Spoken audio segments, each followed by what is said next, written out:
ఈవేళ రాష్ట్ర వ్యాప్తంగా పాలిటెక్నిక్ విద్యార్థులు చేపట్టినటువంటి నిరసన కార్యక్రమంలో భాగంగా డిఎస్ఎఫ్ఐ మహబూబాబాద్ జిల్లాలో జరిగినటువంటి సంఘటనపై నేను చాలా తీవ్ర దిగ్భ్రాంతి వ్యక్తం చేస్తా ఉన్నా. ఇవాళ మీరు చూసినట్లయితే జీవో నెంబర్ 97ని రద్దు చేయాలని చెప్పి అనేక మంది రాష్ట్ర వ్యాప్తంగా విద్యార్థినులు కలెక్టర్ ముట్టడి కార్యక్రమాలు కానివ్వండి, నిరసన కార్యక్రమాలు కానివ్వండి చేయడం జరిగింది. ఆ భాగంలోనే డిఎస్ఎఫ్ఐ ఆధ్వర్యంలో మహబూబాబాద్ జిల్లాలో కలెక్టరేట్ ముట్టడి కార్యక్రమంలో వాళ్ళు వాళ్ళు శాంతియుతంగా నిరసన చేస్తూ ఉంటే అక్కడ పోలీసులు వ్యవహరించిన తీరు చాలా బాధాకరం. మీరు ఏమైనా పీకలు బట్టి ఏం చంపేస్తారా? వాళ్ళు ఏమైనా టెర్రరిస్టులా, మర్డర్ చేసినారా? ఏం చేసినారు?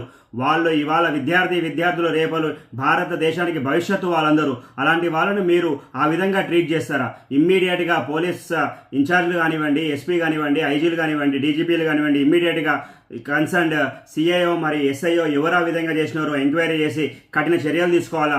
లేకపోతే రాష్ట్ర వ్యాప్తంగా నిరసన కార్యక్రమాలు చేస్తాము. ఈ నిరసన కార్యక్రమాలు కలెక్టరేట్ కాదు సెక్రటేరియట్ ముట్టడి చేస్తాం. ఈ విధంగా ఏం పాలన చేస్తూ ఉన్నారా? అరాచక పాలన చేస్తూ ఉన్నారా? మీరు ఎవరినైనా గల్లబట్టుకోవాలా అంటే ఏ ప్రభుత్వ అధికారులు, ఏ ప్రభుత్వం పాలకులో ఎవరైతే పని చేయడం లేదో వాళ్ళ గల్లా పట్టుకొని మీరు పని చేయించండి. అది వదిలేసి వాళ్ళ యొక్క నిరసన కార్యక్రమాలు కానివ్వండి, వాళ్ళ యొక్క హక్కుల గురించి పోరాడుతున్న విద్యార్థులపై ఈ విధంగా బిహేవ్ చేయడం చాలా బాధాకరం. ఇమ్మీడియట్గా బేషరతుగా మీరు క్షమాపణ చెప్పాలా. అదేవిధంగా ఎవరైతే ఆఫీసర్ ఉన్నారో వాళ్ళని తక్షణమే విధుల నుంచి సస్పెండ్ చేయాలని చెప్పి మేము డిమాండ్ చేస్తూ ఉన్నాం. ఇలా జరగని పక్షాన రాష్ట్ర వ్యాప్తంగా ఆందోళన చేస్తామని చెప్పి మరొకసారి డిఎస్ఎఫ్ఐ జాతీయ అధ్యక్షుడిగా నేను ప్రభుత్వాన్ని హెచ్చరిస్తా ఉన్నా, పోలీస్ యంత్రాంగాన్ని హెచ్చరిస్తా ఉన్నా. ఈ విధంగా గల్లా పట్టుకొని ఈ విధంగా వాళ్ళని ఏం చంపేస్తారా?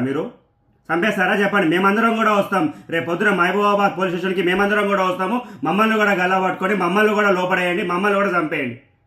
అంటే ఉద్యమకారులని ఎవరైతే ఈ దేశ భవిష్యత్తు గురించి పోరాడుతూ ఉంటారో, ఈ దేశ విద్యార్థుల గురించి పోరాడుతూ ఉంటారో వాళ్ళపైన మీ పోలీసులను చూపిస్తారా?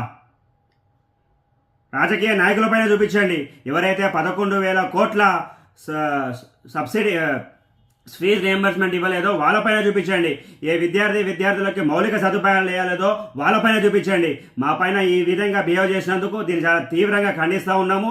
దీన్ని కానీ ఇమీడియట్గా సరిదిద్దుకొని క్షమాపణ చెప్పి ఆ ఆఫీసర్ని ఇమీడియట్గా సస్పెండ్ చేయని పక్షంలో మేమందరం కూడా ఏ స్టేషన్ ఆఫీసర్ అయితే అలా చేసినాడో ఆ స్టేషన్ ముందే నిరాహార దీక్ష కూడా కూర్చోవడానికి వెనుకపోమని చెప్పి మరొకసారి హెచ్చరిస్తూ ఉన్నాం.